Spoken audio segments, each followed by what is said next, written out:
안녕하세요. 김천식입니다. 통일생각 이사장을 맡고 있고요. 이 통일준비 아카데미는 지금 8년째 하고 있습니다. 통일준비 아카데미에 참석해 주신 여러분이 대견스럽고 고맙다는 생각이 듭니다. 여러분은 다른 사람들에 비해서 국가 공동체에 대해서 많은 관심을 가지고 있습니다. 평소에 우리는 국가란 무엇인가에 대해서 별로 생각을 하지 않습니다. 근데 이제 국가가 어려워지거나 또 자기가 형편이 어려워질 때 국가는 무엇인가라는 그런 생각을 하게 됩니다. 지금 그 미얀마가 엉망이 돼가지고 미얀마 국민들이 죽어나가고 있는데 국제 공동체는 아무 힘을 쓰지 못하고 있습니다. 강대국들도 뭐 그냥 말은 하면서도 거기에 직접 개입을 해가지고 그걸 방지할 생각을 하지 않습니다. 지금 세계화 시대라고 그러는데 세계화 시대에서 글쎄요, 세계 공동체가 어떠한 역할을 할지 여러분 한번 생각을 해봤습니까? 세계화를 주도하고 있는 빅텍 또 빅마니 이런 것들은 사람들이 세계 경제 위기가 왔을 때 많은 나라에서 국민들이 사람들이 상당히 어려운 지경에 빠져 있었음에도 불구하고 세계 공동체나 또는 그런 빅텍, 빅마니들은 아무 책임감이 없었습니다. 결국 그 사람들의 생활을 최종적으로 책임지고 도와주는 것은 주권 국가였단 말이에요. 지금 작년, 금년 들어와가지고 코로나 팬데믹이 있는데 WHO가 무슨 힘을 씁니까 지금? 아무 힘을 쓰지 못합니다. 그것도 결국은 국가 단위로서 지금 대처를 하고 있고 백신만 해도 그렇지 않습니까?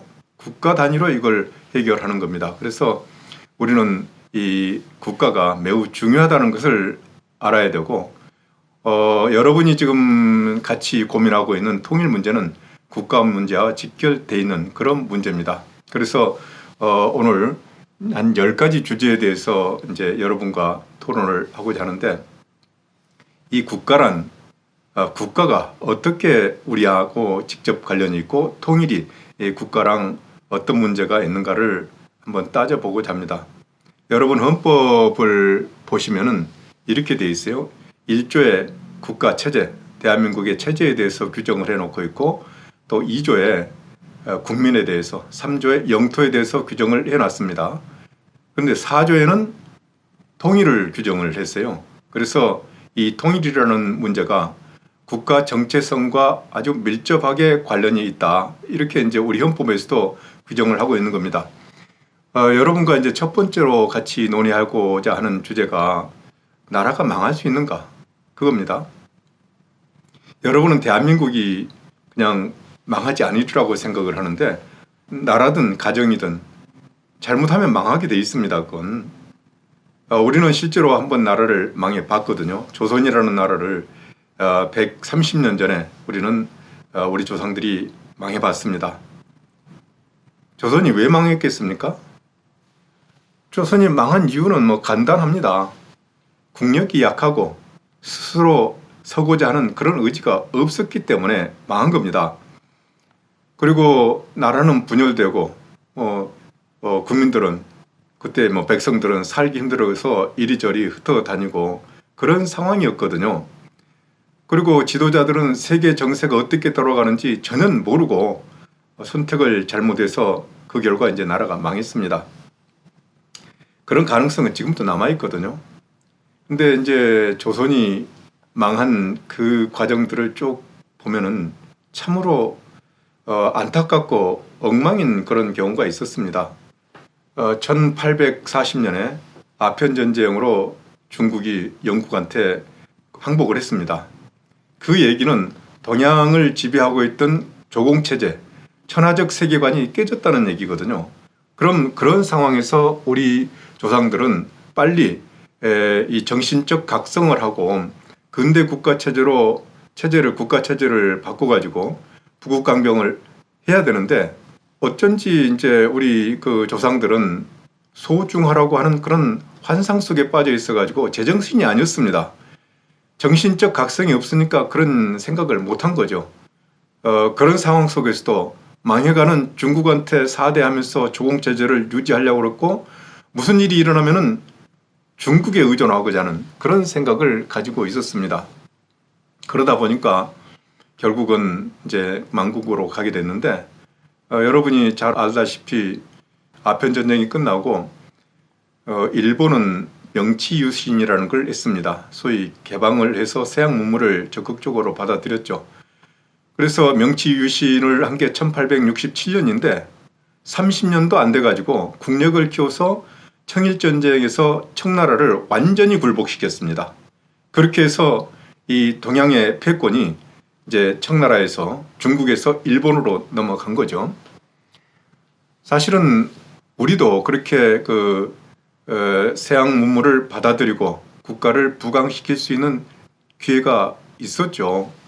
여러분이 잘 알다시피 병자호란이 나와서 소현세자가 볼모로 이제 중국에 잡혀갔었는데 소현세자가 중국에 있으면서 그러니까 심양과 북경을 오가면서 서양 문물에 대해서 많이 습득을 했고 세계가 어떻게 돌아가는지를 잘 알고 있었습니다. 그런 소현세자가 조선에 와가지고 금방 죽잖아요. 그리고 일본이 명치유신을 하던 1867년 그 무렵에 병인양요, 신미양요가 이제 터지는데 서양의 이제 함선들이 우리 조선에 와서 개항을 하자고 요구를 합니다. 그때 이제 우리는 딱 틀어맞고 위정척산이 또는 세국정책이니 뭐 이런 정책을 취해버린 거죠.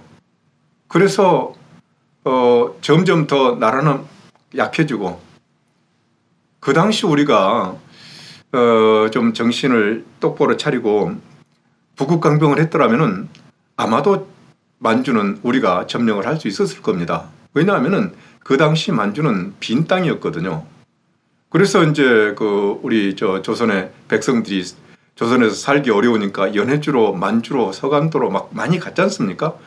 그렇게 해서 거기서 수십만이 벌써 나라가 망하기 전에 연해주와 만주에 수십만이 살고 있었습니다. 그만큼 만주는 빈 땅이었기 때문에 우리가 국력을 키웠더라면은 그 혼란기에 나라가 망하지 않고 만주까지 점령할 수 있었을 거라는 그런 생각을 하거든요. 근데 이제 그렇게 하지 못하고 문을 닫고 소위 사대주의에 젖어 있었던 그런 상황에서 여러 가지 사건들이 막 터집니다. 여러 가지 사건들이 터지는데 그게 이제 이모군란, 갑신정변, 동학농민운동 이런 것들이 일어나는데 이때 이 소위 조정에서는 어땠습니까? 국내에서 일어나는 그런 소위 반란을 자기들 힘으로 진압하지 못하고 청나라 군대를 불러들이는 겁니다.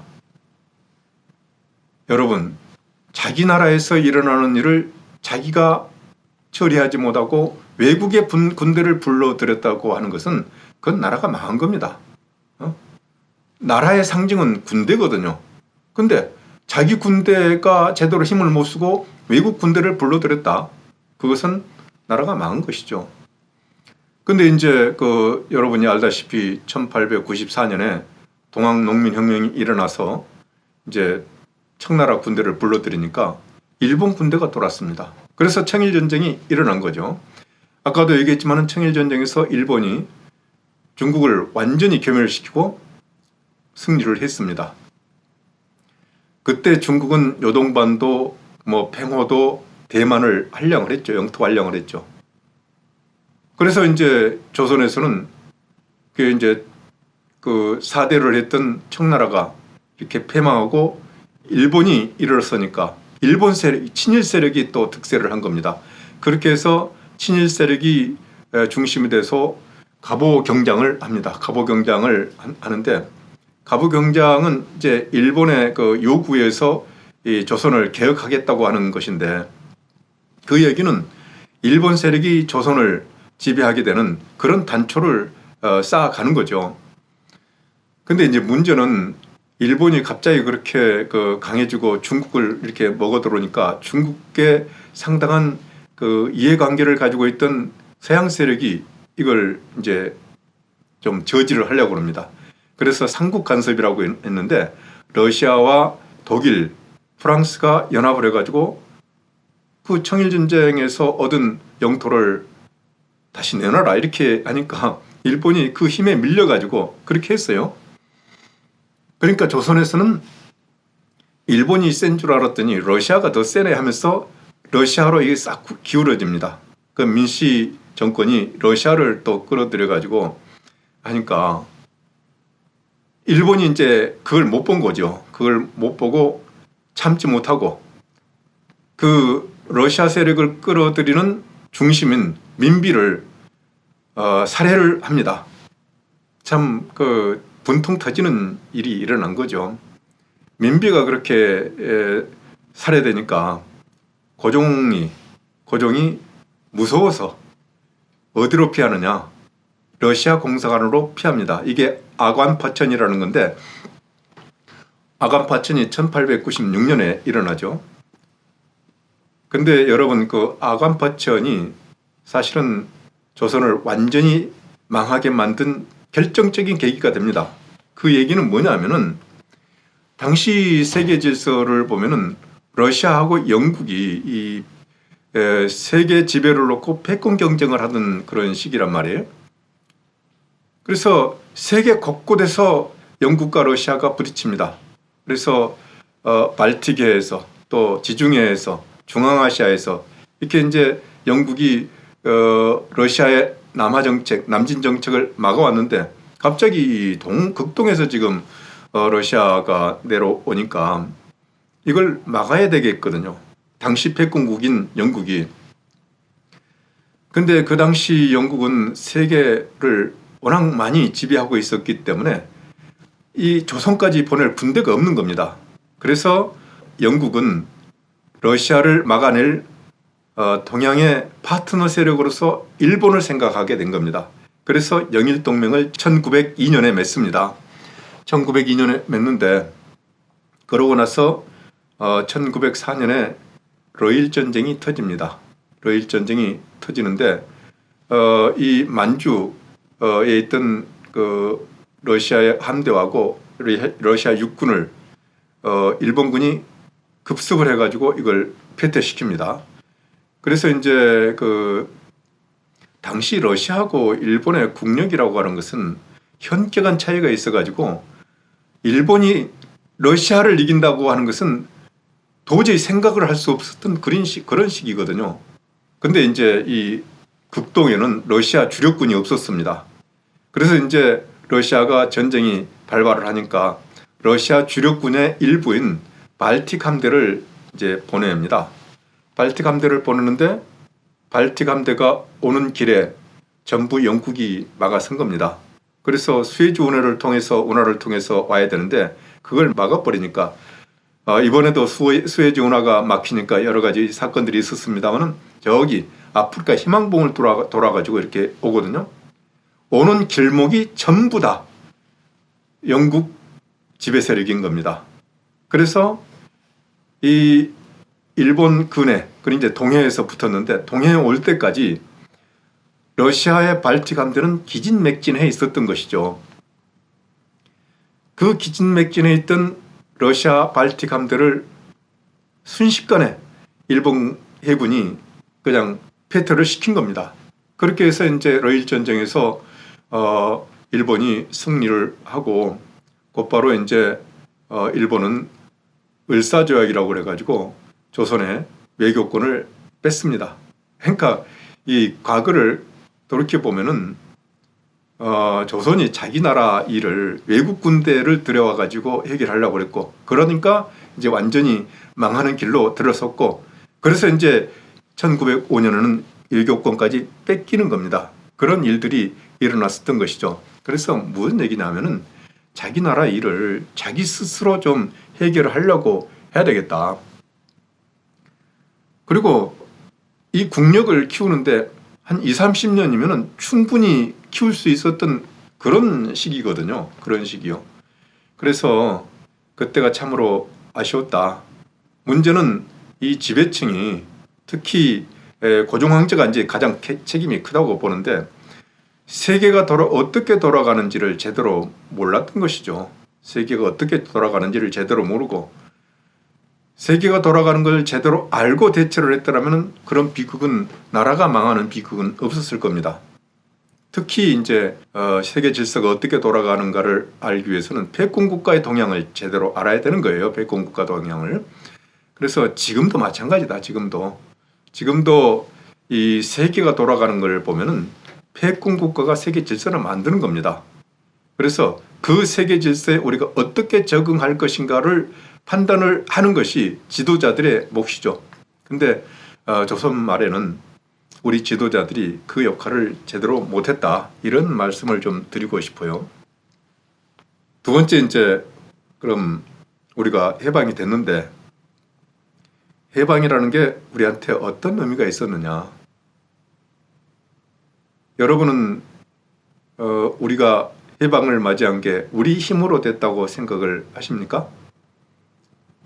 뭐 그렇게 가르치는 사람도 있고 북한은 완전하게 김일성의 항일 무장 독립투쟁으로 해방이 됐다고 얘기를 하는데 김일성이 무장투쟁을 해서 해방이 됐다고 하는 것은 거짓말입니다. 우리가 해방된 것은 일본이 연합국한테 망했기 때문에 해방이 된 거예요. 그러다 보니까 우리가 해방을 맞이할 준비를 제대로 하지 못하고 해방이 된 겁니다. 그 결과 이제 분단이 됐죠, 분단이. 그래서 이것도 따져봐야 되는데, 자, 지금 우리가 이제 해방된 것은 어떻게 보면은 원자폭탄 때문에 해방이 됐다고 봐도 될 겁니다. 1944년 들어가면은 이제 일본이 막 밀리기 시작하잖아요. 많이 밀렸어요. 많이 밀리고 1945년 3월쯤 되면은 일본이 이제 망한다는 것은 거의 확실한 그런 사실이었습니다. 이제 1945년 8월 가까이 가면은 일본도 이제 더 이상 버티기가 힘들다고 생각을 하고 미국하고 물밑에서 이렇게 협상을 시작을 합니다. 그래서 이제 여러분은 잘 아시겠지만은 1945년 5월 달에 포츠담 선언이라는 걸 하는데 거기서 무조건 항복을 일본에 대해서 연합국이 요구를 합니다. 일본은 조건부 항복을 좀 하려고 했었던 것 같아요. 조건부 항복을 하려고 했었던데 연합국이 가급적이면은 일본 본토를 점령하지 않았으면 좋겠다고 하는 그런 조건들이 있었던 것 같고 여러 가지 이제 정황 증거들을 보면은 일본은 일본 본토하고 한반도하고 대만을 한 나라로서 유지를 하고 싶었던 것 같습니다. 그러니까 일본이 그 당시 지배한 지역은 상당히 넓어요. 근데 이제 그런 조건을 내걸면서 이제 미국하고 협상을 했는데 미국은 그걸 받아들이지 않았죠. 근데 일본의 그 저항이 워낙 심해서 과연 이게 빨리 종전이 되겠냐 하는 그런 회의도 있었기 때문에 이 전쟁을 끝나려면은 앞으로 수백만 명의 미군이 희생이 돼야 되고 그 기간도 1946년 말에나 가서 이제 이게 끝날 수 있겠다 이런 계산들이 나왔던 거죠. 그래서 미국에서도 이렇게 큰 희생을 치를 바에야 조금 조건을 들어주면서 빨리 종전을 했으면 좋겠다고 하는 생각이 없었겠어요. 그런데 이제 이 원자폭탄이 터져가지고 일본이 1945년 8월 15일 날 무조건 항복을 한 겁니다. 그때 이제 그 직전에 무조건 항복 직전에 일본이 요구한 마지막 조건은 뭐냐면은 천황제를 유지하게 해달라 이렇게 요구를 했었는데 미국의 답변은 뭐냐면은 일본의 국가 체제는 일본 국민이 선택하는 거다 이렇게 답변을 했습니다. 그걸 이제 일본 사람들로서는 천황제를 유지해도 좋다고 하는 그런 걸로 받아들였겠죠. 그렇게 해서 이제 그 일본이 무조건 항복을 하고 일본이 무조건 항복을 했다고 하는 그 얘기는 뭐냐면은 한민족이 해방이 된다는 얘기입니다. 근데 그 일본이 항복하기 전에 소련군이 참전을 했어요. 1945년 8월 6일 히로시마에, 8월 9일 나가사키에 원자탄이 떨어졌는데 8월 9일 날 소련이 일본에 대해서 선전포고를 하고 참전을 합니다. 그 전에는 일본하고 소련은 불가침 조약을 맺고 있었는데 미국이 이 태평양 전쟁을 빨리 끝내기 위해서 소련의 참전을 계속 요구를 했습니다. 그때 이제 소련의 요구 사항은 뭐냐면은 참전의 대가로서 만주 지역을 소련의 영향권으로 해달라 이걸 요구를 했습니다. 그걸 미국이 받아들였죠. 그 당시 이제 만주 중국 이 지역에는 일본의 관동군이 한 100만 정도 주둔을 하고 있었기 때문에 그것도 상당한 군사력이었죠. 이걸 이제 그 소련군의 힘을 사용해서 제거를 하기 위해서 소련의 참전을 요구를 했고, 소련은 만주, 그러니까 일종의 이 아시아에 일본이 지배하고 있던 일본 외의 지역을 자기들 영향권으로 넣으려고 했던 그런 속셈을 가지고 있었던 것이죠. 그래서 이제 소련군이 참전을 해가지고 아주 무인지경으로 만주를 점령하고 한반도까지 점령을 해오는 그런 과정에서 이제 미국이 한반도 전체를 소련군이 점령하게 해서는 안 되겠다고 하는 그런 판단을 하고 38선을 경계로 해서 거기까지만 소련군이 내려와라 이렇게 요구를 했고, 소련이 이걸 흔쾌히 받아들였습니다. 소련의 입장에서는 미국이 한반도 전체 지역에, 그러니까 전체 지역을 미군의 영향권으로 두려고 하는 그런 의구심을 가지고 있었는데 38선을 그으니까 거기까지는 내려도 되는가 보다 하고는 그런 자신감을 가지고 이제 내려왔었죠. 어쨌든 미소 양군이 이제 한반도를 분할 점령하니까 그때 벌써 한반도는 분단으로 들어가는 겁니다. 당시 이제 우리가 대한민국 임시정부가 있었기 때문에 임시정부를 인정해 줬으면은 한반도가 분단되지 않았을 것이라는 그런 생각도 하고 있습니다. 그리고 만주에 무장 세력이 많이 좀 활동을 하고 있었기 때문에 그것도 좀 기대를 하고 있었을지 모르겠는데, 첫째, 대한민국 임시정부에 대해서는 연합국이 그걸 인정을 하지 않았습니다. 그리고 만주 지역에서 무장 세력이라고 하는 것은 소위 한민족의 무장 세력이 아니고 중국 공산당에 들어가 있는 조선 사람들이었습니다. 공산당은 원래 민족을 인정하지 않기 때문에 한민족이라도 중국 공산당에 들어가서 무장투쟁을 하는 것은 인정이 되던 그런 시기였단 말이에요. 그래서 한국의 독립을 위해서 무장투쟁을 했다고 하기는 좀 그렇습니다. 그리고 이제 일본이 항복을 하면서 총독부에서 영운영 선생한테 임시 치안을 이제 부탁을 했었는데, 그렇게 해서 이제 건국준비위원회를 만들었단 말이에요. 그래서 임시정부든 건국준비위원회든 우리 생각에는 이게 이제 일종의 정부로서 인정을 해줬으면 좋겠다라고 하는 생각들이 있는데, 그 당시 연합국, 특히 이제 미국은 그걸 인정하지 않았습니다.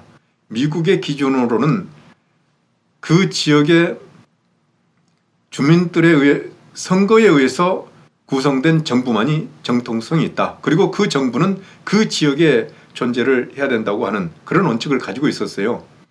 그래서 2차 대전 때 유럽의 여러 나라들도 임시정부를 런던에 세웠습니다. 여러분이 잘 아는 드골 장군도 영국의 런던에서 임시정부를 세우고 있었고, 폴란드도 런던에 임시정부를 세우고 있었는데 이걸 전부 미국은 인정하지 않습니다. 그건 임의적인 정부다 이거죠. 어떻게 자기들이 정부라고 이제 내세우는데 그걸 주민들이 인정했다고 할 수 없지 않느냐 이거죠. 대한민국 임시정부도 마찬가지였던 것입니다. 그래서 어쨌든 이 해방 당시에 이 한반도에는 한민족을 통치할 수 있는 통치 세력이 없었던 겁니다. 그래서 어쨌든 이 미국과 소련이 분할 점령하면서 군정을 실시했던 것이죠. 그렇게 해서 이제 분단이 된 겁니다. 그래서 이제 그 강조하고 싶은 것은 이런 역사적인 변곡점에서 우리가 준비가 제대로 돼 있어야 되겠다. 그렇지 않으면은 외세가 개입을 할 수밖에 없다. 왜냐하면은 한반도는 중요한 지역이기 때문에 이걸 그냥 놔두지 않습니다. 주변 세력이. 그래서 우리가 제대로 정신 차리고 준비를 해야, 그리고 우리 계획이 있고 힘이 있어야만이 우리가 한반도를 완벽하게 통치할 수 있고 지배할 수 있을 것이라고 하는 그런 점을 여러분한테 좀 강조하고 싶습니다. 여러분은 이제 한국인이라는 그런 정체성을 가지고 있습니다. 내가 보면은 사람들이라고 하는 것은 자기가 사는 시대를 벗어날 수가 없습니다. 만약에 여러분이 과거 청동기 시대에 산다면은 청동기 그런 문화 속에서 사는 거예요. 그리고 조선시대에 산다면은 조선시대의 그 문화 속에서 사는 겁니다. 지금 이제 그 현대 문명, 소위 그 산업혁명이 시작되고 또 이제 정보혁명이 일어나고 4차 산업혁명이 지금 진행되고 있는 이 시기에 사는 여러분은 그 시대 문명 속에서 사는 거예요. 또 한 가지 중요한 것은 사람들은 어느 국가의 국민으로서 사는 겁니다. 그래서 여러분을 구성하고 있는 중요한 요소가 한국인이라고 하는 정체성입니다. 사람들은 어떤 나라의 국민이냐에 따라 가지고 자기의 값어치가 달라져 버려요. 이걸 우리가 좀 생각을 해야 될 것 같다. 나라가 잘못되면은 그 국민은 사람 대접을 제대로 받지 못합니다. 지금 여러분 동시대에 살고 있는 시리아, 또 예멘, 베네수엘라, 미얀마 이런 나라들 국민들 한번 보시란 말이지. 그 나라들이 나라가 깨지고 내전이 일어나고 외세가 들어와서 뭐 난장판을 치고 가니까 거기에 살고 있는 국민들은 난민이 되잖아요. 난민이 안 되고 거기서 살고 있더라도 엄청난 피해를 입지 않습니까? 왜 그러겠습니까? 나라가 잘못됐기 때문에 나라가 보호해주지 못합니다. 지금 제주도에 그 예멘 난민이 좀 들어와 있어요. 그 예멘 난민을 우리나라 국민들이 환영을 합니까? 그렇지 않습니다. 시리아 난민이 지금 유럽을 떠돌고 있는데 어느 나라도 그 난민들을 환영을 하지 않습니다. 베네수엘라 국민의 3분의 1이 그 주변 나라들로 지금 도망쳤는데 어느 나라도 그 난민들을 존중하거나 환영하지 않습니다. 그 난민들은 이리저리 그 도망다니고 쫓겨다니고 팔려다니고 하면서 온갖 인권 침해를 당하는 거예요.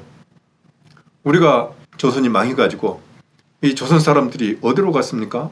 살 길을 찾아서 만주, 연해주, 뭐 일본 이런 데로 많이 간 거죠. 그 조선 사람들이 제대로 대접받습니까? 오늘날까지도 문제가 되고 있는 징용공 문제라든지 그 위안부 문제라든지 이런 게 다 그때 나라가 없었기 때문에 일어나는 일입니다. 나라가 망가지면은 그렇게 되는 거예요. 지금 북한 사람들 한번 보세요. 북한 사람들이 제대로 먹고 살 길이 없어서 중국에 수십만이 나갑니다. 중국에 수십만 나가 있는 사람들이 사람 대접 제대로 받습니까? 그렇지 않거든요.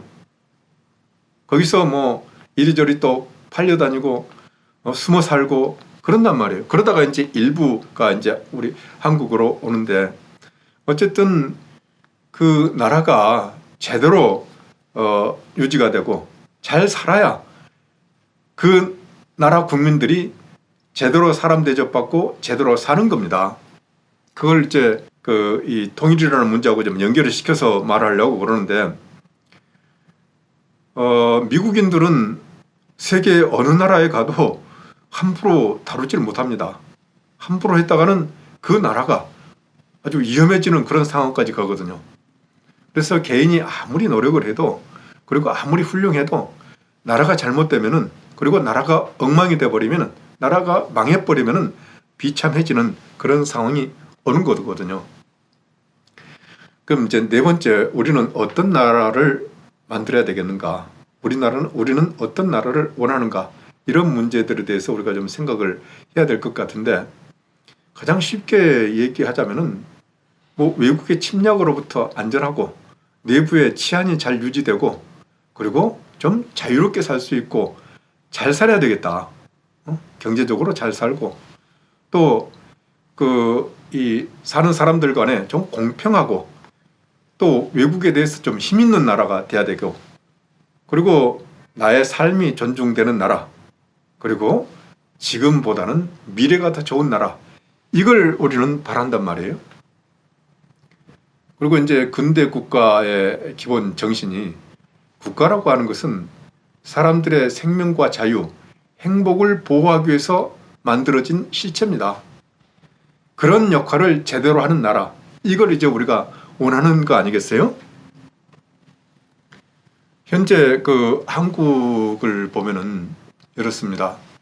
지금 한국은 여러분은 어떻게 생각할지 모르겠지만은 객관적으로 보면은 세계 거의 200개가 넘는 나라 중에서 그래도 경제력이 10등인 나라입니다. 그래서 이제 우리나라는 부국 강병을 이룩한 나라인데 2차 대전 이후에 건국을 한 나라 중에는 유일합니다. 이렇게 부국 강병을 이룩한 나라는 유일합니다. 경제력이 세계 10등이죠. 우리가 강대국으로 알고 있는 러시아가 11등입니다. 그리고 제조업 강국이에요. 지금 우리나라는 철강, 조선, 자동차, 전자공업, 또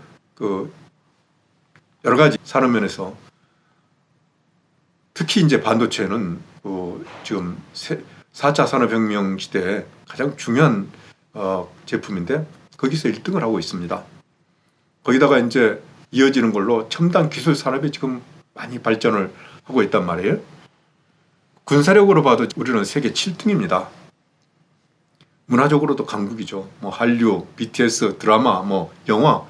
요새 작년에 최근에 이제 미나리가 있었고 기생충 이런 게 있었습니다. 각종 세계 스포츠 대회에서도 최상위권에 들어가 있습니다. 2002년 월드컵 때 우리가 4등을 했어요. 또 올림픽 때는 4등, 5등, 6등도 하고 그렇습니다. 정치적으로는 자유민주주의를 완전히 성공한 나라로 지금 인정이 되고 있습니다. 그런데 우리가 여기서 머무를 것인가? 우리는 더 좋은 나라, 더 큰 나라, 더 강한 나라를 만들 수 있지 않을까? 그게 이제 통일과 연결되는 것이죠. 통일이 되면은 우리는 더 강하고 더 잘 살고 더 크고 그런 나라가 될 수 있겠다. 이런 겁니다. 아까도 얘기했지만은 나라가 자기를 구성하는 중요한 요소란 말이에요. 내가 어느 나라 국민이냐에 따라 가지고 자기 정체성이 달라지는 것과 같이 통일 한국이 되면은 여러분의 정체성은 훨씬 더 커지는 거죠. 그래서 통일이라는 문제가 나하고는 관련이 없는 문제가 아니고 나하고 나의 삶과 나의 정체성과 직결되는 그런 문제라고 하는 것을 우리가 알았으면 좋겠다 이런 생각을 합니다. 지금 우리가 아까도 얘기했지만은 경제적으로 강국이고 자유민주주의도 있고 상당히 선진국인데 우리 사회에서 논의를 보면은 아직도 우리의 정신은 과거에 매여 있다고 하는 생각을 합니다. 여러분은 지금 젊은 사람들이기 때문에 그런 생각을 별로 안 할 거예요. 지금 그런데 우리 사회에서 아직도 친일이니 토착애군이 빨갱이니 또는 독재의 후예니 이런 논의들이 있는데 이건 전부 지나간 얘기입니다. 여러분들은 그 얘기들을 들으면서 저게 무슨 얘기인가 생각할 수도 있겠어요. 왜냐하면 여러분은 이미 커진 대한민국에서 태어나서 어린 시절부터 지금 청년 시절을 보내고 있는 사람들이기 때문에 그건 나하고는 관계가 없는 문제입니다. 근데 지금 586 또 9세대 이런 사람들은 지금도 자꾸 그 일제시대의 그 문제를 끌어가지고 서로 싸우고 있고 과거의 군사 권위주의 정부 시대의 일을 가져와 가지고 싸우고 있고 그렇거든요. 이렇게 해서는 나라가 앞으로 나가기 힘들다. 최근에 서강대 최진석 교수란 분이 칼럼을 썼는데 왜 우리 정치권에서는 일제에 관한 논쟁만 있지 반도체에 대한 논쟁이 없냐, 이 얘기를 한 걸 보고 상당히 감명이 깊었습니다. 지금 과거는 현재를 좌우할 수 있는 문제가 아닙니다. 또 미래를 좌우할 수 있는 문제도 아닙니다. 과거는 흘러가 버린 겁니다. 그런데 우리가 과거에 얽매여 있으면 안 되는 거죠. 그 이제 우리가 해결할 일은 어떻게 이 4차 산업혁명 시대를 잘 이끌어 갈 것인가, 그리고 분단을 어떻게 극복할 것인가, 이런 문제가 남아 있는 겁니다. 그렇지 않겠어요?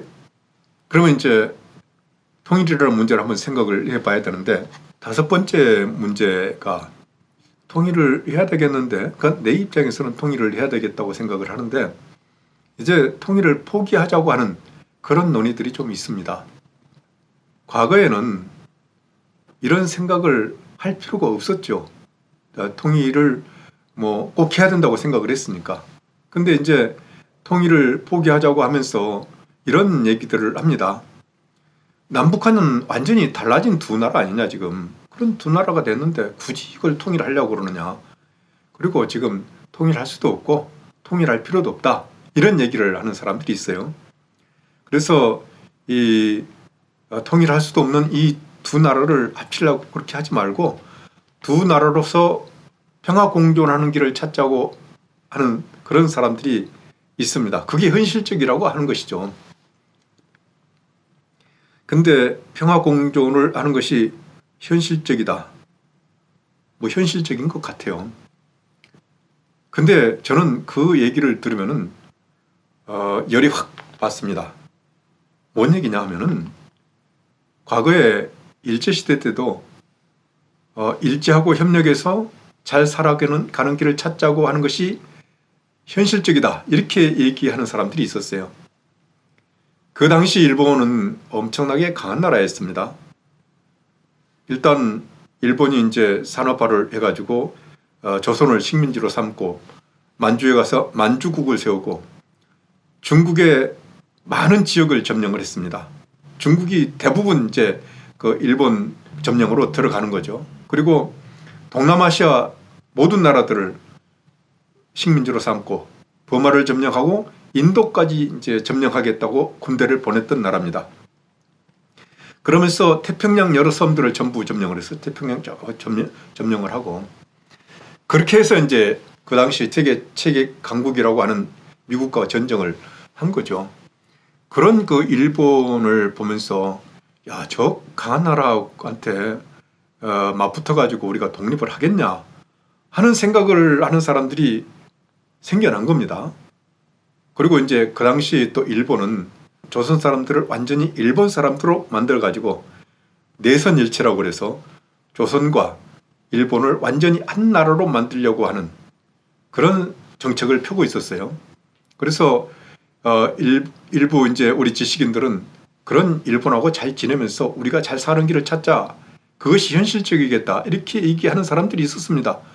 지금 통일이 어렵기 때문에 그냥 두 나라로서 평화 공존하는 것이 현실적이라고 얘기하는 거하고, 지금 그때 강한 일본하고 잘 협력해서 잘 사는 길을 찾는 것이 현실적이라고 하는 거하고 논리 구조가 똑같지 않습니까? 그렇죠?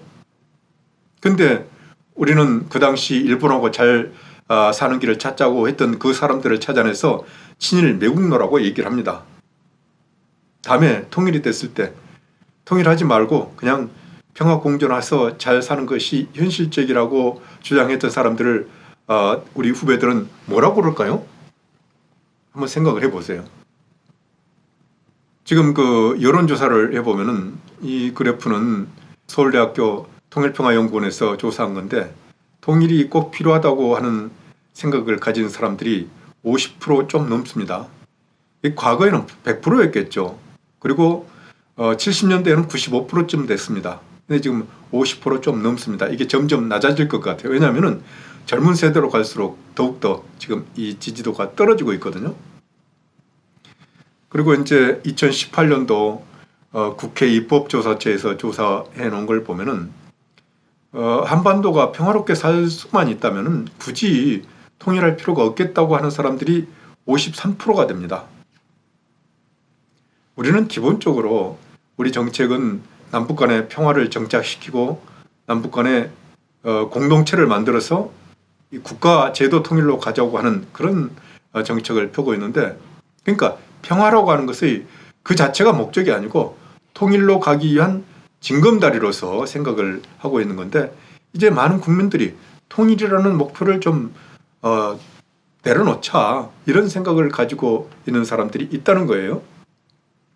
그리고 남북한이 굳이 통일할 필요가 있냐? 같은 민족이라도 두 개의 나라로 살아도 큰 문제가 없지 않느냐? 이렇게 얘기를 하는 사람들이 있습니다. 거기에 대한 비판은 아까도 얘기했지만은 똑같은 겁니다.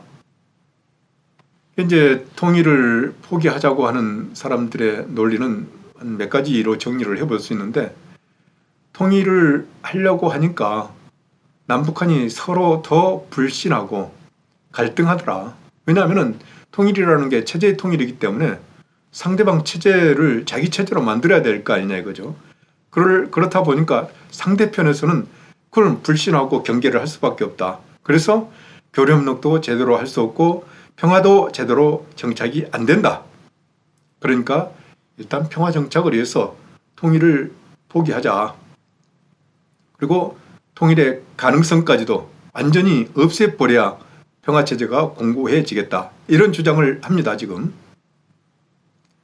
또 한 가지는 이제, 야, 지금 통일이 되겠냐? 이런 거죠. 통일 불가라는 거죠. 지금 남쪽의 자유민주주의 체제하고 북쪽의 소위 수령 유일 영도 체제라고 하는 것이 도저히 통합을 할 수 없는 그런 거다. 이걸 통합할 수 있는 원리가 없다는 거죠. 그리고 핵을 가진 북한과 어떻게 통일하겠냐. 이런 얘기입니다. 그리고 지금 미국과 중국이 패권 경쟁을 하고 있고, 한반도는 미중 간의 패권 경쟁의 경계선에 있는데, 이 경계선에 있는 아주 중요한 지역을 상대편 지역이 완전히 독점적으로 영향을 미치게 할 것 같으냐? 그건 불가능한 얘기다. 이런 얘기죠. 또 하나 이제 통일을 반대하는 이유가, 통일이 되면은 비용이 너무 많이 들어가서 잘못하면 망한다. 그리고 남북 간에 여러 가지 이질화가 심화돼서 이게 통일을 되면은 엄청난 혼란이 올 거다. 그러니 통일하지 말고 두 개의 나라로서 그냥 공존하면서 사는 것이 현실적이다. 이렇게 얘기하는 사람들이 있어요.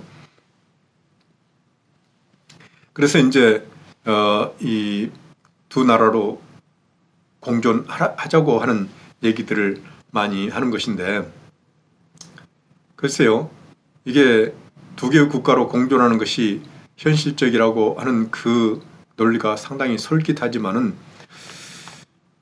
그것이 우리 민족의 발전을 위해서 과연 옳은 것인지 한번 여러분이 깊이 생각을 해보기 바랍니다. 이건 여러분이 앞으로 이제 풀어야 될 숙제이기도 하고, 오늘 담론의 주제이기도 합니다. 그 이제 이렇게 통일할 필요가 없이 그냥 평화 공존하자고 하는 사람들이 이제 묻는 얘기가, 통일을 주장하면은 굳이 통일해야 할 이유를 한번 당신은 얘기해 보시오. 이렇게 얘기를 한단 말이에요. 처음에 그 얘기를 들을 때는 상당히 막막해요. 왜냐하면은 우리는 분단됐을 때부터 남북한이 다 통일을 목표로 규정을 했습니다. 국가 최고의 목표로 규정을 했습니다. 그래서 통일을 왜 해야 하느냐는 설명이 필요가 없었던 것이죠. 그런데 이제 통일이라고 하는 목표가 당연한 것이 아니고 이유를 설명해야 될 그런 상황이 됐습니다. 제 입장으로서는 상당히 씁쓸하지만은 그래도 이제 몇 가지 한번 생각을 해 봤거든요. 그 통일이 필요하다고 하는 주장에 대해서 통일이 필요 없다고 하는 사람들을 납득시킬 수 있을지는 모르겠으나 어쨌든 여러분도 같이 생각을 해보기 바랍니다. 첫째는 통일을 왜 하느냐? 그것은 본래 우리의 모습을 회복하기 위한 겁니다. 영토적으로 보면은 남북한은, 한반도는 하나의 나라였지 않습니까? 우리 민족의 생활 공간으로서 하나로 돼 있었던 것이죠. 이게 분단돼 있으니까 여러 가지로 불편하죠. 그리고 한반도에 살고 있었던 사람들은 이게 당연히 하나의 나라여야 된다고 생각을 하는 것이죠.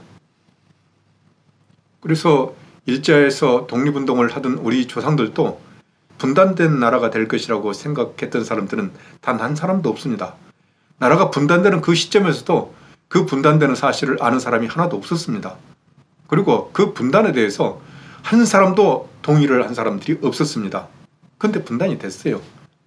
그렇다면 원래 그 모습을 찾아가는 것이 우리가 해야 될 일이 아닌가, 그런 생각을 합니다.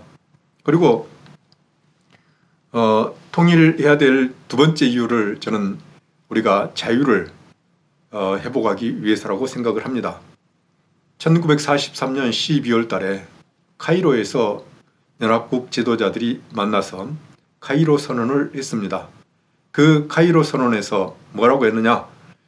노예 상태인 한국민을 독립시키겠다, 이렇게 얘기를 합니다. 그 당시 이제 이 연합국 최고 지도자들이 모여가지고 선언한 것은 국제법이나 마찬가지입니다. 그래서 그 당시 국제법으로 보면은 조선인은, 한국인은, 한민족은 노예였어요. 노예. 국제법적으로 노예로서 규정이 된 겁니다. 그래서 이게 노예에서 해방이 되려면은 독립이 돼야 되는 거예요. 근데 해방이 돼서 독립이 되는데 두 개의 나라로 갈라져 버린 겁니다. 우리가 생각하는 것은 하나의 독립된 국가잖아요. 그래서 완전한 자유를 회복했다고 할 수가 없는 것이죠. 우리는 이 강대국이 만들어 놓은 분단이라는 굴레를 뒤집어 쓰고 있는 겁니다. 근데 여러분은 지금 굴레를 뒤집어 쓰고 있다는 생각을 별로 안 하거든요.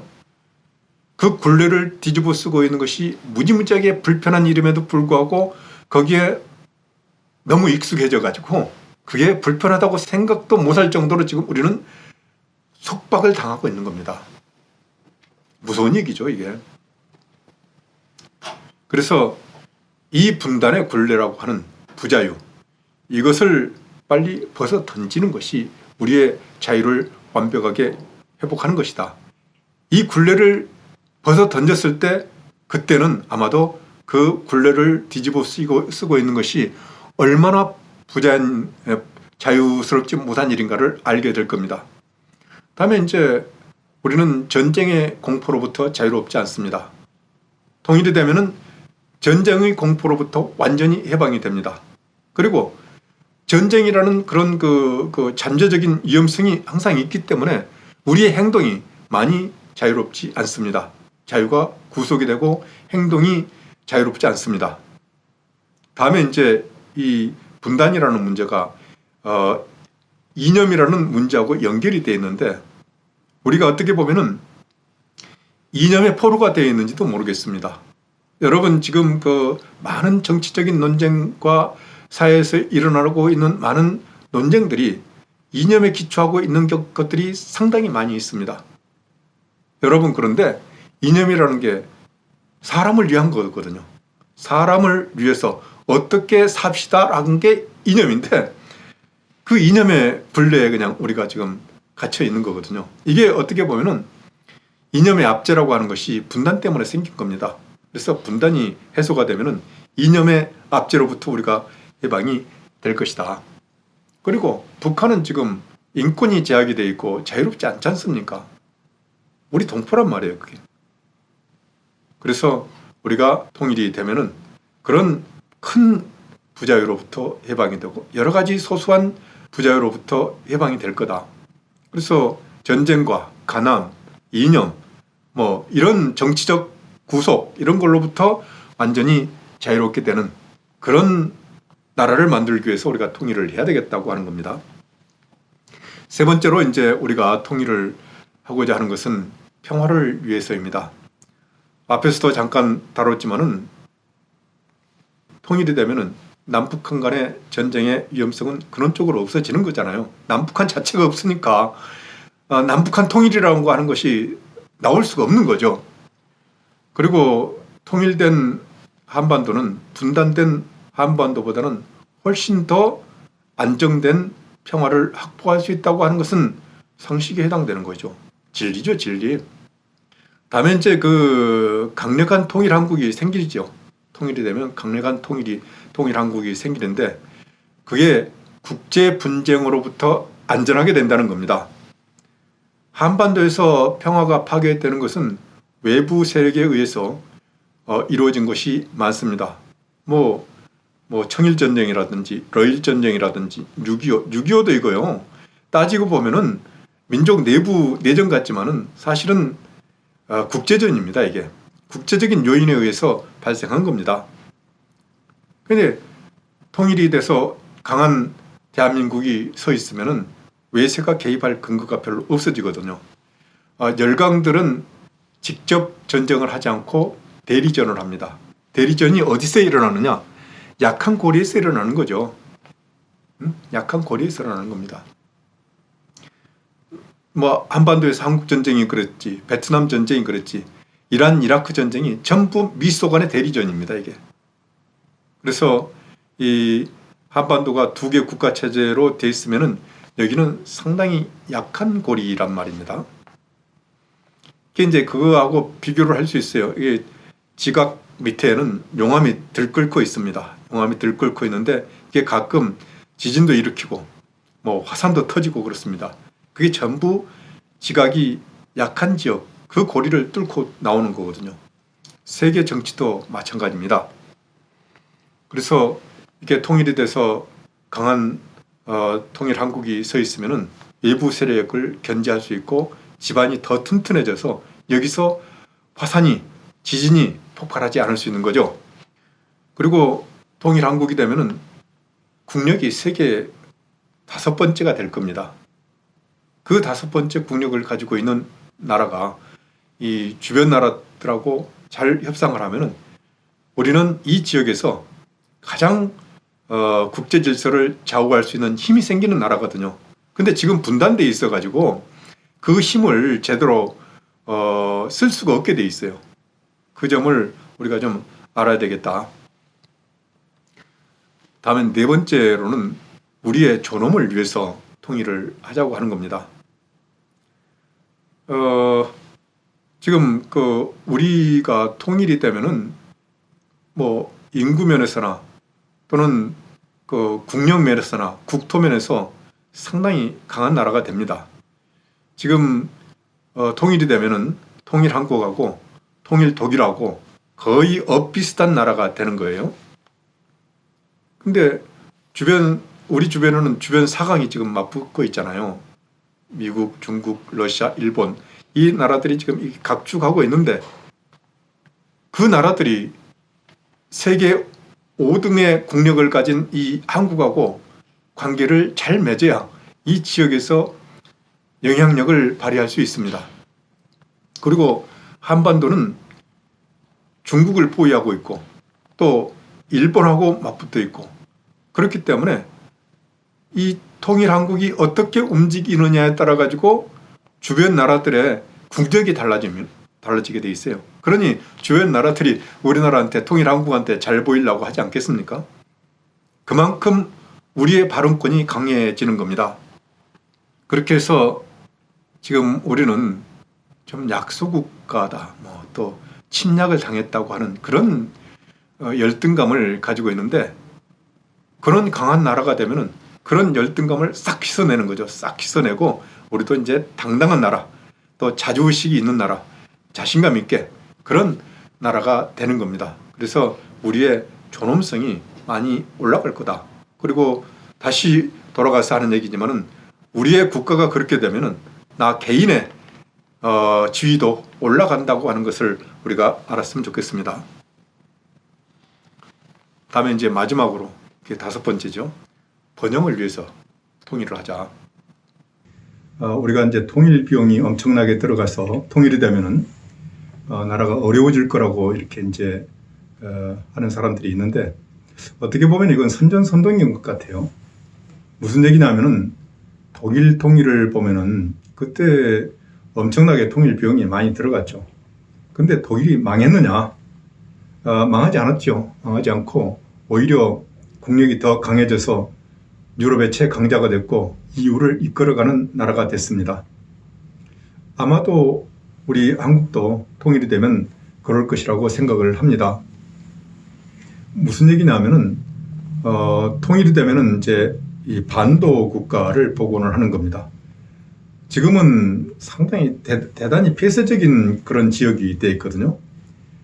이렇게 그 폐쇄적인 나라에서 살게 된 것은 아마 우리 역사에서 없었을 겁니다. 휴전선이 가로막혀 가지고 남한이든 북한이든 섬나라가 돼 있습니다. 근데 이제 이 통일이 되면은 반도 국가를 복원을 해서 이게 대륙과 해양을 연결하는 허브가 돼서 많은 부가가치를 발생을 하게 될 겁니다. 이런 이유 때문에 소아시아 반도라든지 그리스 반도, 이탈리 반도, 이베리아 반도들이 전부 한 번씩 세계를 제패를 했던 겁니다. 그럼 그만큼 반도라고 하는 그 지정학적 지위는 대단히 중요한 겁니다. 통일이 되면은 그런 지정학적 지위를 회복을 하게 되는 것이죠. 그리고 고도 성장을 하게 될 겁니다. 국민 경제가 이제 상당히 커지지 않습니까? 국민 경제가 커지면은 우리 경제과 나온 학생도 있지만은 국민 경제를 운영하는 데 있어서 규모가 커지면은 유리하다는 것은 상식에 해당하는 것이거든요. 그리고 북한 쪽이 지금 많이 피폐가 돼 있기 때문에 거기에 많은 투자를 해야 됩니다. SOC라든지 도시건설이라든지 산업시설이라든지 이런 투자를 해야 되는데 지금 세계적으로 자본은 많은데 투자할 데가 없어가지고 자본의 부가가치가 무척 낮습니다. 근데 지금 새롭게 이 투자할 대상이 생기고 부가가치가 높은 그런 투자 지역이 생기면은 엄청나게 많은 투자들이 이루어지고 엄청나게 빠른 속도로 발전을 할 겁니다. 그렇게 해서 우리나라는 최소한 30년간 고도 성장을 하게 될 거라고 생각을 합니다. 그렇게 되면은 지금 우리 국력 GDP가 작년에 이제 이태리를 따라잡았는데 앞으로 영국, 프랑스, 독일, 일본을 뛰어넘을 걸로 생각을 합니다. 그렇게 해서 아마 세계 5위가 될 텐데, 자, 이렇게 되면은 국가적으로 이렇게 번영이 될 뿐만 아니고 젊은이들한테 많은 일자리가 생기는 것이죠. 그리고 이 통일한국은 해안과 대륙을 연결하는 큰 경제지대가 생기는 겁니다. 아마도 만주와 연해주, 이 동해, 이 지역은 전부 한반도의 통일한국의 경제권으로 편입이 될 거다, 이렇게 생각을 합니다. 이런 여러 가지 이유, 그러니까 통일이 꼭 필요한 이유가 뭐냐? 우리의 본원적인 모습을 회복하기 위해서, 자유를 찾기 위해서, 평화를 위해서, 또 번영을 위해서, 우리 존엄을 위해서, 이런 이유들로 우리가 통일을 해야 되겠다, 이런 생각을 하는데 여러분도 생각을 해 보시기 바랍니다. 다음에 이제 통일이 가능하다고 보느냐? 여러분은 통일이 가능하다고 생각을 하세요?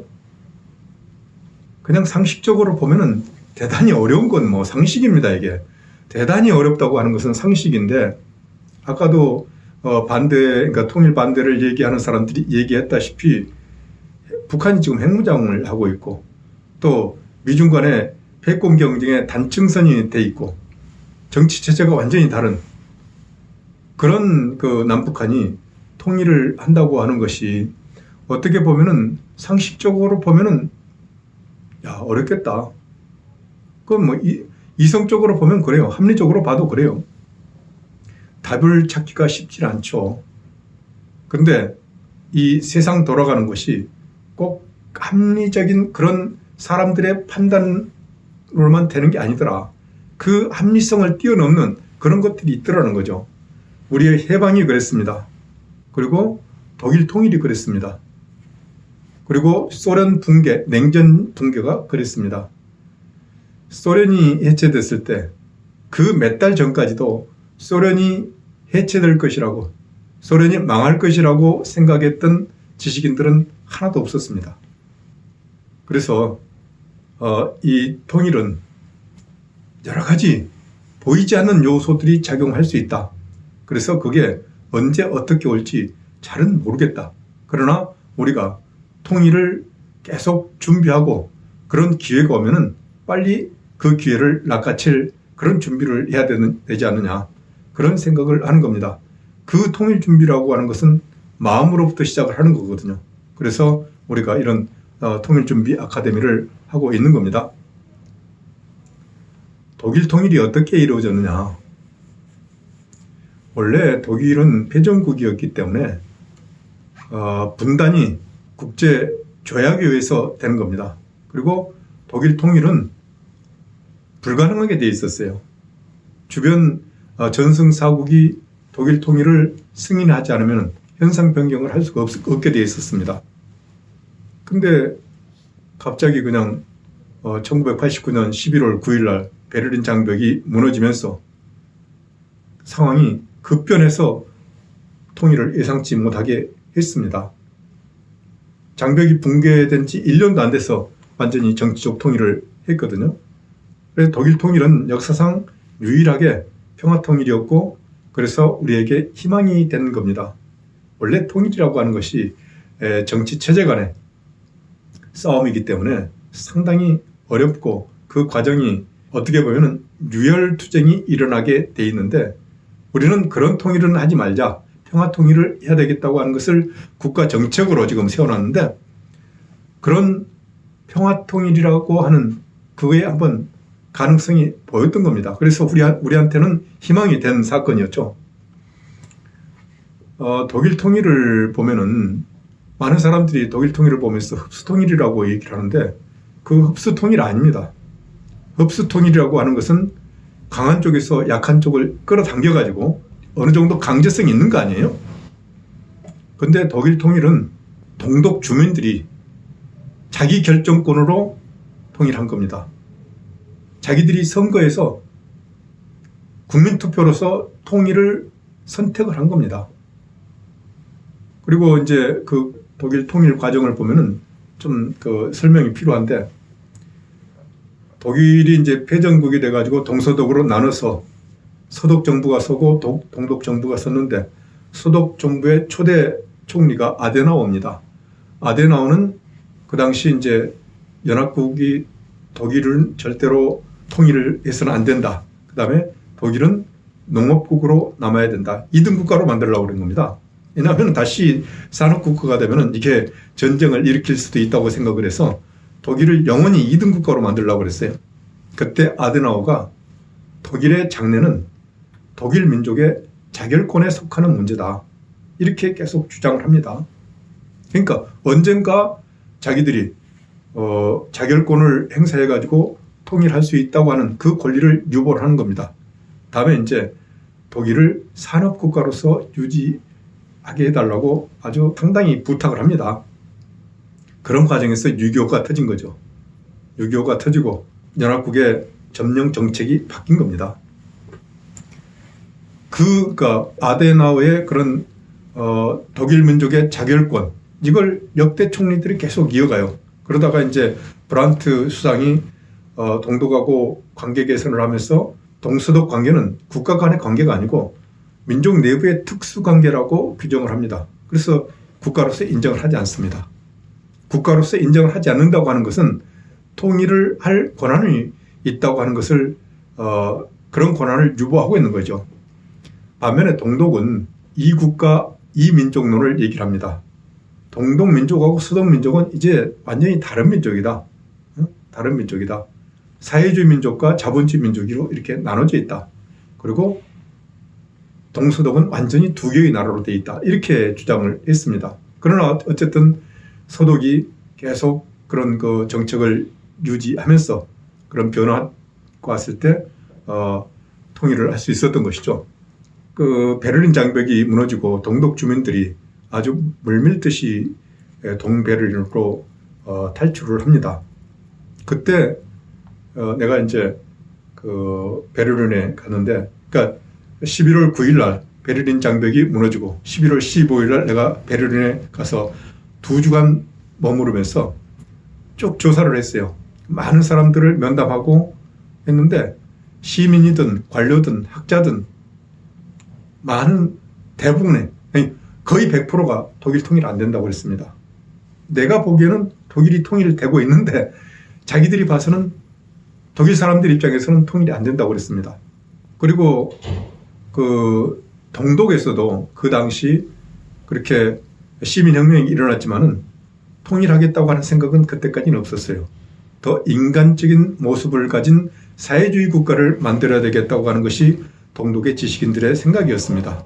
그리고 서독은 지식인이든 일반 국민이든 정치인이든 관료든 전부 통일이 안 된다고 생각을 했고, 근데 이제 워낙 많은 그 동독 주민들이 밀려와 가지고 혼란이 일어나니까 이 혼란을 빨리 수습을 해야 되겠다고 생각한 콜 총리가 장기간에 걸쳐서 단계적으로 통일을 할 테니 너무 넘어오지 말고 동독 주민들은 동독에서 좀 안정되게 살았으면 좋겠다고 하는 그런 얘기를 합니다. 그런데 이 점진적인 통일 얘기를 하니까 거기에 대해서 서독 국민들도 또 연합국 주변 나라들도 독일 주변 나라들이라는 게 이제 뭐 영국, 프랑스죠. 그리고 소련이지. 이 나라들도 전부 반대를 합니다. 그렇게 해서 콜 총리가 1989년 12월쯤 가니까 실각할 위기에 몰리는 거죠. 그때 조지 H. 부시, 그러니까 아버지 부시가 콜 총리를 워싱턴으로 부릅니다. 불러가지고 협상을 하면서 콜 총리가 결정을 해요. 독일 통일합시다. 그리고 통일 독일은 나토에 남는 겁니다. 이렇게 결정을 해가지고 콜 총리를 옆에 앉혀놓고 부시 대통령이 직접 미테랑 프랑스 대통령, 대처 영국 수상, 고르바초프 소련 공산당 서기장한테 전화를 합니다. 독일 통일을 시킵시다. 그렇게 해서 그 독일 통일에 대해서 반대를 극심하게 반대하던 주변 나라들을 설득을 해버리는 거죠. 거기서부터 일사천리로 막 진행이 되는 겁니다. 그만큼 이 혼란기, 역사적 변곡점에서는 패권 국가의 역할이 중요하다는 것을 알았습니다. 이 사진은 베를린 장벽이 무너지던 그날 그 감격적인 순간을 찍은 사진입니다. 이 앞에 내가 가서 며칠 동안 기다렸어요. 그때는 내가 갔을 때는 브란덴부르크 문은 열리지 않았던 때입니다. 다만 이제 찰리 포인트 3, 알파, 찰리 포인트 찰리 이런 때 이제 열려가지고 갔고, 이게 이제 브란덴부르크는 동서 베를린을 연결하는 주된 도로인데 그때까지는 이 브란덴부르크 문은 안 열려 있었습니다. 이 책은 독일 통일과 유럽 변환이라는 책인데 금방 내가 얘기했던 그런 독일 통일의 여러 가지 그 과정들, 비사들을 다룬 책입니다. 그게 이제 필립 젤리코하고 콘돌리사 라이스가 쓴 책인데 이 두 사람은 당시 부시 대통령 밑에서 독일 통일과 유럽 질서를 만들어가던 실무자들입니다. 그 사람들이 쓴 책인데 아주 자세하게 기록이 되어 있기 때문에 여러분들이 한번 보시기 바랍니다. 그럼 우리는 통일을 어떻게 실현할 거냐? 그리고 우리한테 통일 정책은 있느냐? 이제 이런 얘기들을 합니다. 우리는 남북 간의 민족 공동체를 만들어서 그걸 기반으로 국가 제도를 통일하려고 합니다. 물론 북한은 무력 통일을 하려고 그러죠. 그리고 또는 이제 무력으로 침략을 하든가 남한의 체제 변혁을 통해서 통일을 하려고 그러는데 어쨌든 우리는 평화적으로 민족 공동체를 만들어서 통일을 하려고 그러는 거죠. 아까도 얘기했지만 독일 통일은 독일 사람들은 통일할 생각을 못하고 있었는데 그런 역사적인 사변이 일어나가지고 당시 세계 질서를 이끌어가던 미국의 판단에 의해서 통일이 됐습니다. 그 한반도 통일은 우리 민족이 원하면 될 겁니다. 독일처럼 국제 조약에 의해서 통일이 불가능한 그런 상황은 아니거든요, 지금. 한반도 통일과 관련해서 우리가 몇 가지 이제 규정들을 좀 생각을 해야 되는데, 유엔 헌장 1조에 보면은 모든 사람은 자결권을 가진다고 했습니다. 그리고 국제 인권 규약에 따르면은 모든 민족은 자결권을 가진다, 이렇게 규정을 해놨습니다. 우리 헌법 3조는 대한민국의 영토는 한반도와 그 부속도서로 한다. 그러니까 한반도가 하나의 영토라는 거죠. 물론 북한도 한반도 전체를 자기들 영토로 해야 된다고 규정을 해놨습니다.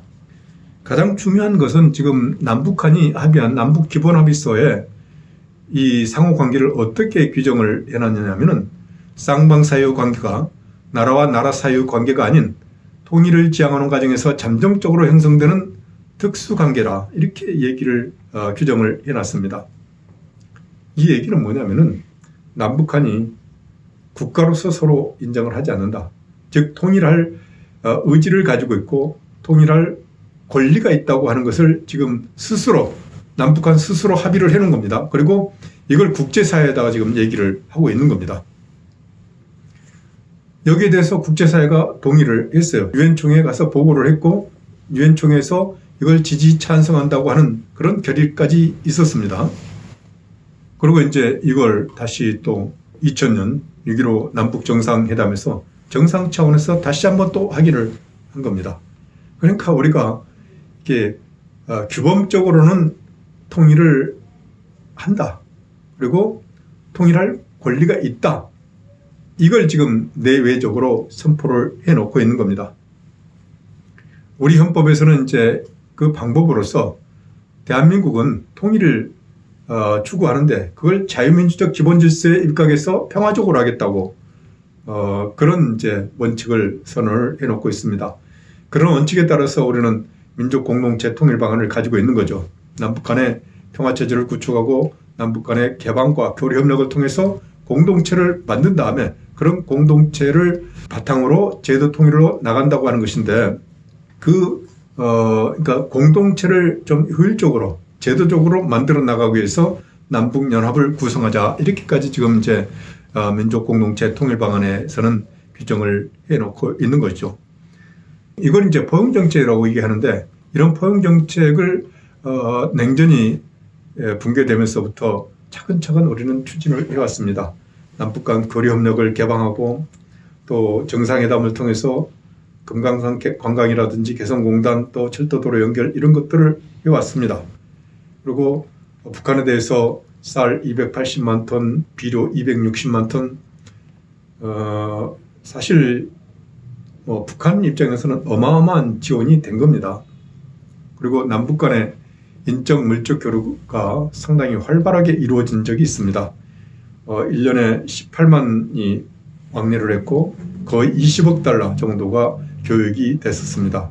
그 당시 남북 간의 교육은 북한 대외 교육의 근 30%를 차지하는 정도로 됐었습니다. 그런데 이런 그 남북 간의 교류 협력과 화해의 관계가 북한이 핵 개발로 인해서 제약을 받게 된 것이죠. 그리고 국제사회가 유엔 안보리 결의를 통해서 이 북한에 대해서 제재 결의를 한 그런 상황에서 우리의 남북 교류가 제대로 될 수가 없게 된 그런 상황이 되어버렸습니다. 그래서 며칠 전에 이제 4.27 3주년이 됐습니다만은 2018년 4.27 판문점 선언이나 9.19 공동 평양선언도 다 지금 시행이 안 되고 있지 않습니까?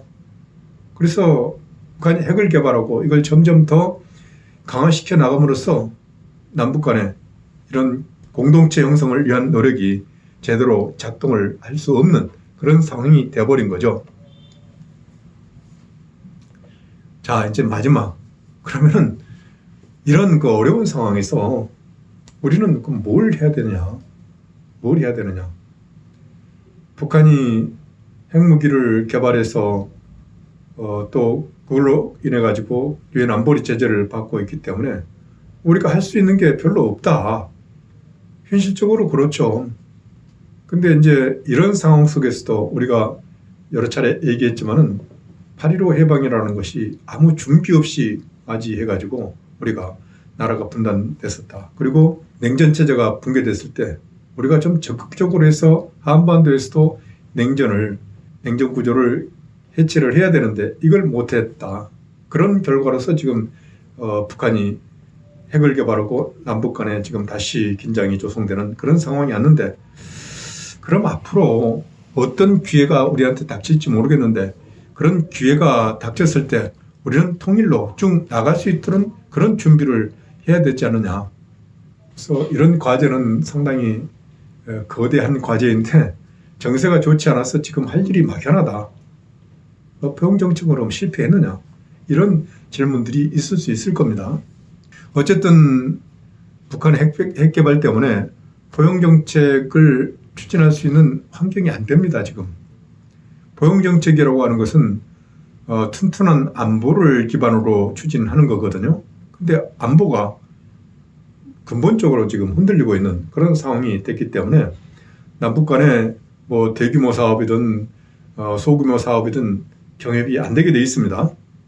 우리가 하고 싶어도 유엔 제재 때문에 안 되게 돼 있어요. 그러다 보니까 좀 전에도 얘기했지만은 남북 간의 여러 가지 합의들, 뭐 과거부터 따지면은 남북 교본합의서 6.15 공동선언, 또 14선언, 또 뭐 2018년에 4.27 평양선언, 또 4.27 판문점 선언, 또 9.19 평양선언 이런 게 전부 이행이 안 되게 돼 있습니다. 지금. 그래도 우리가 해야 될 일은 해야 될 것 같다. 여러분은 어떻게 생각할지 모르겠는데 통일을 위해서 가장 중요한 일은 그렇게 교류를 하고 경제협력을 해서 공동 번영을 이루가고 이런 것도 중요하지만은 더 중요한 것은 남북한 주민들이 하나의 민족 정체성을 갖는 겁니다. 남북한이 같은 민족이라고 하는 그런 정체성을 갖는 겁니다.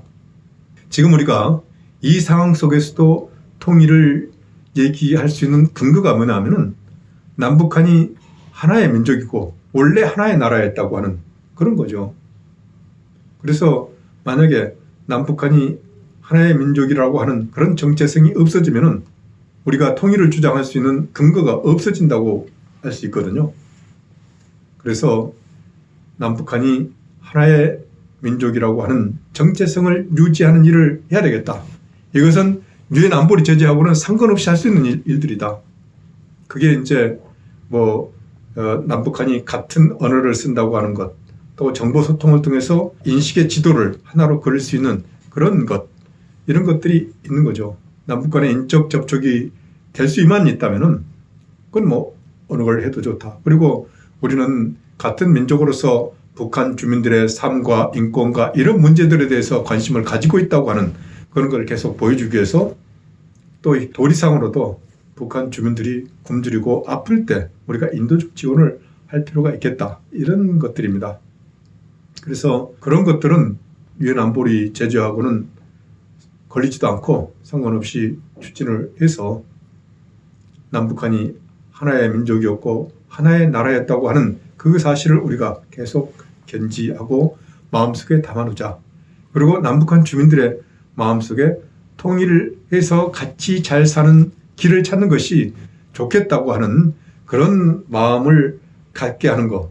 이것이 현실적으로 지금 할 수 있는 일이라고 생각을 합니다. 내가 여러분한테 이 통일 의지를 강조하는 것도 여러분의 마음속에 통일의 의지가 없어져 버리면 앞으로 통일은 없다. 그렇기 때문에 여러분이 통일 의지를 가지고 이것을 계속 살려나가야 되겠다고 하는 그런 생각을 합니다. 그런 취지에서 이제 나는 여러분한테 통일국가론이라는 책을 써서 통일이 되면은 그러니까 우리 조상들이 생각했던 나라는 어떤 나라였고 어떤 나라를 만들려고 그랬고 그리고 통일된 나라는 어떻게 좋은 나라가 될 것이고 그런 것을 좀 그려봤습니다. 그래서 통일국가론이라는 책을 썼는데 이걸 보면서 한번 우리는 왜 통일을 해야 되는가 그리고 통일 의지를 여러분의 마음속에 어떻게 가져갈 것인지를 생각해 봤으면 좋겠습니다. 오랫동안 경청해 주셔서 감사합니다.